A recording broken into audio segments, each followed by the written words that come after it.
Welcome back, everyone. Before we continue the story, if you are new to this series, I implore you to pause the video and go watch the previous episodes of this series, since it's no fun to jump straight into a series without knowing what's going on. The link to this series playlist will be in the description of the video. Now with that said, let's begin. Chapter 8, Eterna and Beyond.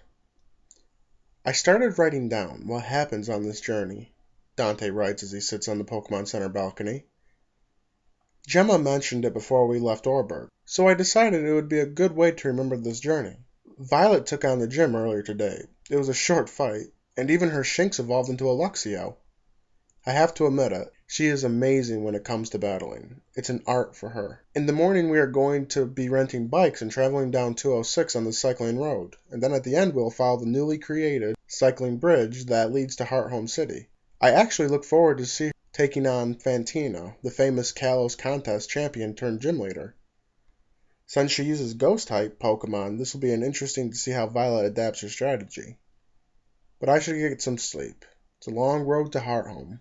And once the journal entry is finished, Dante closes his sketchbook and now journal and heads into the Pokemon Center and to his room. The night goes quick and Dante is woken by pounding on his door. He falls out of bed, realizing he forgot to set his alarm. He stumbles over to the door and opens it. "Geez, Dante, you could have at least got dressed," Violet says, looking at Dante, who is only in his boxers. He rubs the sleep out of his eyes, not really caring about his modesty. "What time is it?" he grumbles. "7, when we were supposed to set out," Violet says, and then lets out a heavy sigh. "I'll be in the lobby. Try to hurry," she says, trying to hide her annoyance. Dante shuts the door when she walks away and begins getting ready. He brings out Turtwig and Kabuto and feeds them before taking a quick shower.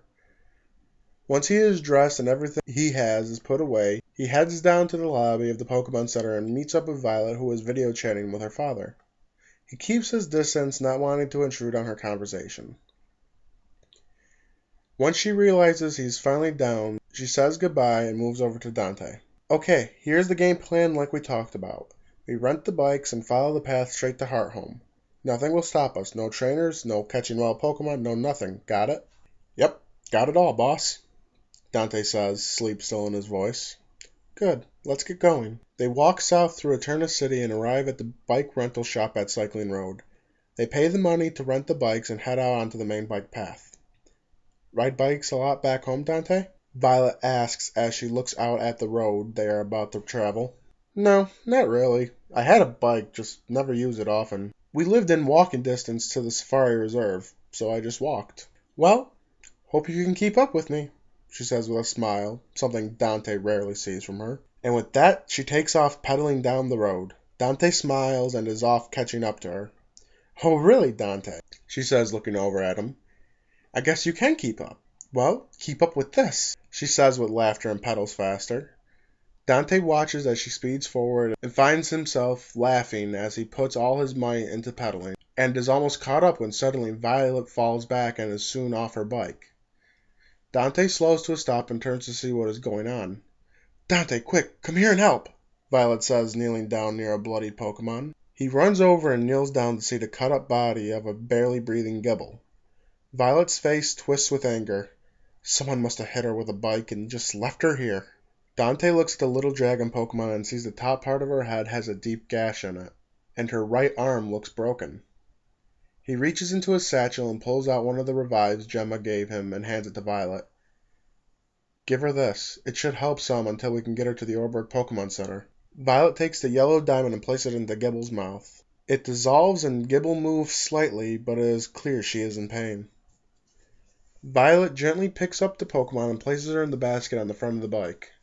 She pedals away as fast as she can, and Dante keeps up with her pace. At the speed they are going at, they reach Orberg in less than 15 minutes. They speed through the bike check-in area and are at the Pokemon Center before they know it. Violet takes Gibble and lets the bike fall to the ground and rushes into the Pokemon Center. Dante follows and watches as the nurse rushes the Gibble into the emergency room.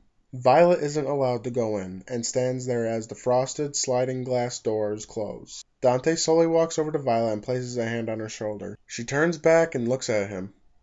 He can see that she is holding back tears, but the anger in her face dominates the other emotions. If I ever find who did that to that poor thing, I'll break their knees myself, she says in a foreboding whisper.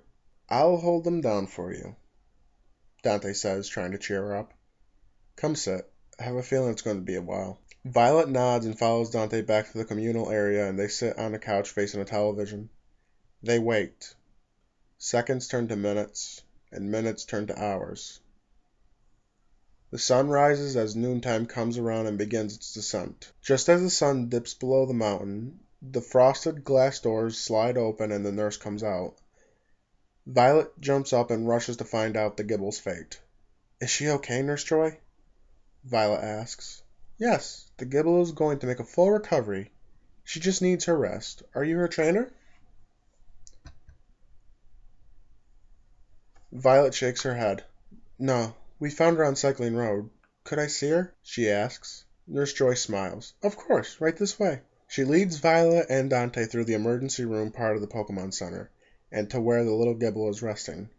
Try not to be too long. She does need her rest, Nurse Joy says, and then walks back to tend to other Pokémon. Violet enters the room and goes over to the little padded bed the Gibble is resting on. She opens her eyes as they near and lets out a little cry. It's okay, little one. We got you here in time, Violet says, her voice gentle and calming. The Gibble lets out a happy little cry and looks up at Violet. You need to rest now, Gibble, but if you want, before we leave in the morning, would you like to come with us? She asks. Gibble forces herself to stand on the padded bed and lets out a little squeal of joy. I think that's her way of saying yes, Dante says with a smile on his face. The Gibble looks over at Dante and back to Violet and then puts her arms up. Violet smiles and gently picks up the young Gibble and holds her close. Nurse Joy walks back into the room and even she smiles at this sight. So I can assume you are her trainer now, she asks. Violet turns with Gibble clinging to her. I guess so. Well, she is well enough to be put in a Pokeball. Just make sure she doesn't battle until that arm is fully healed. I'll take good care of her, Violet says, snuggling close to the Gibble. She places her back on the padded bed and takes a Pokeball from her belt. Are you ready? Gibble smiles and touches her head to the Pokeball and is energized and drawn into the ball. The ball flashes and twitches in Violet's hand until it clicks locked. She looks down at the Pokeball with a smile. Deciding to spend the night so Gibble can fully rest, Dante and Violet sit in the cafeteria eating a meager but filling meal. Dante got to see another side of Violet he has never seen, or ever expected to see. He truly liked this side of her, and he was happy to know she does have a kind heart, even if she hides it. As Dante sips at his soup, Violet looks up at him. Dante, can I ask you something? She asks gently. Sure, go ahead, Violet. She thinks for a moment, trying to find the best way to ask. We've traveled a good deal in Sinnoh so far. Why haven't you tried to catch any new Pokémon? Dante looks blankly at Violet as he tries to find an answer to a question he's been asking himself for many years now. And that is the end of Chapter 8. Please leave feedback and your thoughts in the comments below. It helps me grow and change the story so it doesn't turn into something you don't want to listen to. It's weird seeing Violet kind, isn't it? Everyone has their weaknesses, apparently. All feedback, negative and positive, is welcomed. If you enjoyed this video, please share this series around so others can enjoy it, and leave a like so I know you enjoyed it as well. Follow me on Twitter for updates on anything and everything Pokemon as well so when all my videos go live. The link to my Twitter is in the description below. And as always, this has been Black Phoenix. Thanks for watching.